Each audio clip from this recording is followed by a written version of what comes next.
Добрый день. Сейчас вкратце покажу, как мы производим утепление межэтажного перекрытия. Обратите внимание, все вот эти вот запилы дополнительно еще проконопачены, как по внутренним стенам, так и по внешним. Но это больше необходимо по внешней стене. И насколько ровно и аккуратно вот это все положено. Маты ложатся очень аккуратно. Дальше вот эти швы перекрываются следующим матом. И мостиков холода. Ну, то есть мы исключаем мостики холода.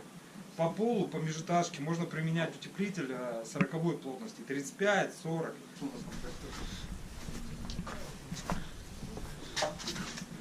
Здесь уже мы настелили пароизоляционную пленку. Пленка это не позволяет влаге проникать в утеплитель. Защищает.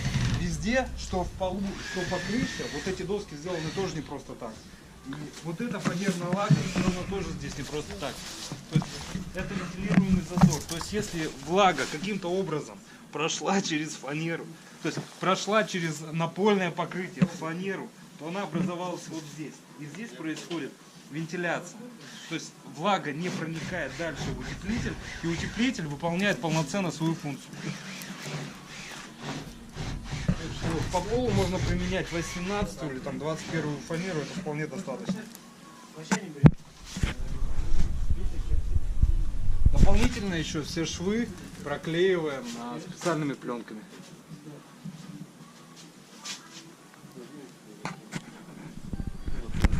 Кстати, есть маленький нюанс. Если вы вот эту пленку постелите обратной стороной, то в этом случае из помещения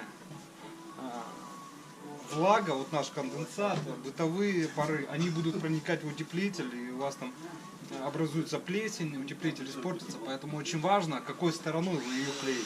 То есть к характеристикам пленок надо относиться очень серьезно, надо читать всегда инструкцию перед тем, как монтировать.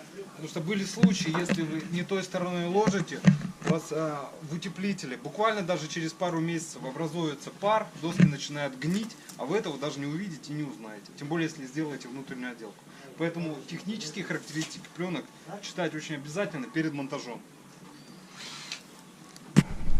В каждой упаковке в рулоне содержатся вот такие инструкции, то есть как ложится по полу, по кровле, по стенам, то есть по внешнему фасаду. То есть это обязательно к прочтению, и после того, как вы изучили, вы уже начинаете монтировать.